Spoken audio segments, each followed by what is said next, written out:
The last thing I want to talk to you about is paint or brushes. You need a brush, okay? So of the supplies that you need, you're going to need a brush. Here's a simple thing. You can use the brush you have at home.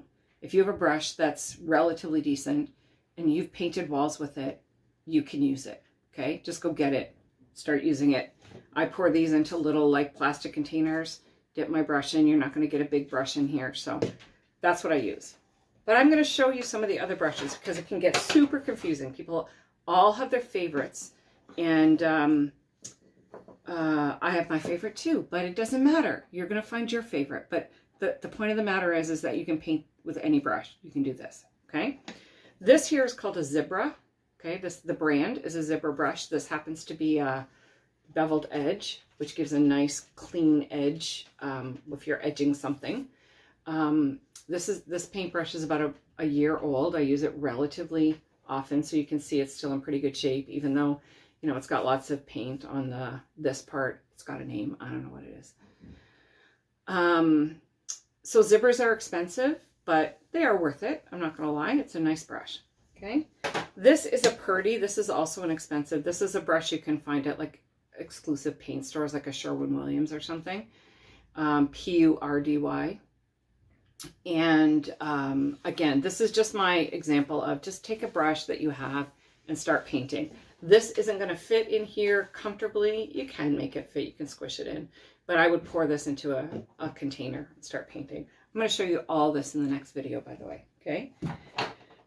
This is a Kling-On brush. All right. So Kling-On has a pretty good name in the chalk paint world. If you see the way I'm holding it, that's what's so beautiful about this, is the way, you know, it's really comfortable to hold. And I'm not super thrilled about how long this handle is. Maybe there's a reason for that. I don't know. But I just ordered a different one, a flat one that is got a shorter handle. What's beautiful about this brush, A, the paint goes on really nicely, but B, is the paint comes off really nicely. Cleaning brushes is awful work, but you have to do it. So this brush, I rinse it, and then I set it in a little container of water, a little cup of water, and the paint falls out, and I leave it in the water. So this last time I had cleaned it, and I didn't want the water, and I knew I was going to paint for a while, and I didn't want the water to evaporate on me with the paint sitting in the bottom, so I cleaned it to hang it up to dry. This last one I'm going to show you, this is a Bennett, and this is available at, again, any of those hardware stores where I get Rust-Oleum chalk paint. It's about 10 to 12 bucks, and it's my go-to brush. It's what I use, I would say 75% of the time I'm painting, unless I have 4 of them, unless they're all dirty. Then I will use something else. I do have another chalk paint brush like this. This thick brush holds the paint, and so it goes on really smoothly. It doesn't leave a lot of brush lines, brush marks, which is an issue. And for the cost, it's great. It's a lot to clean because it's so thick.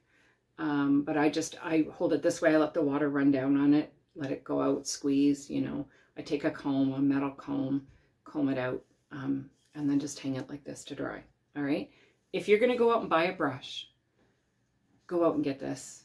It's cheap. It's good to use. It'll get you started.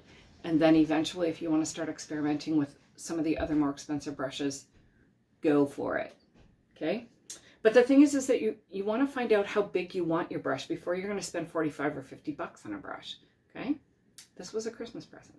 I'm going to buy it for myself. Well, I did just buy one for myself. Okay. One other thing is that you can actually roll your chalk paint on.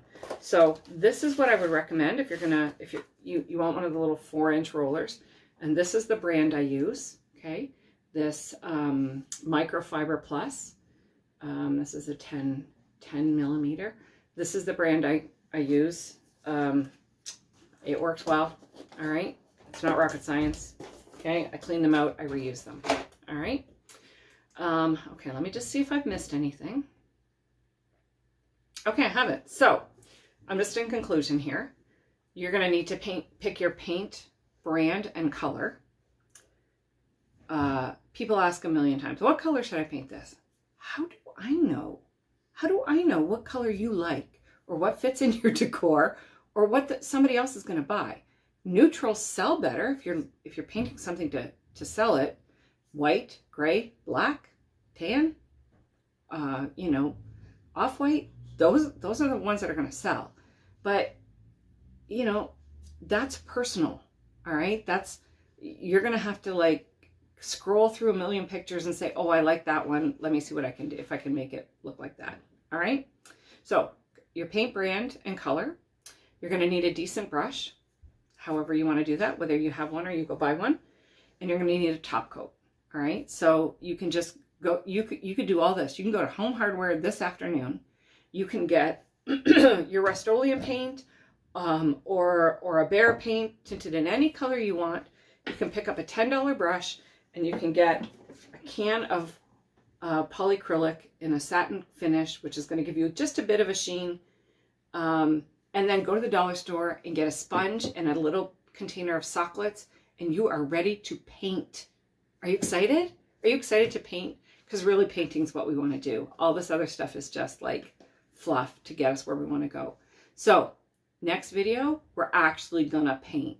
So you don't have to have your thing with you, your piece of furniture, but know that that's what we're going to do next video. We're going to actually paint. Are you excited? I am. Come on, let's go. We'll see you then.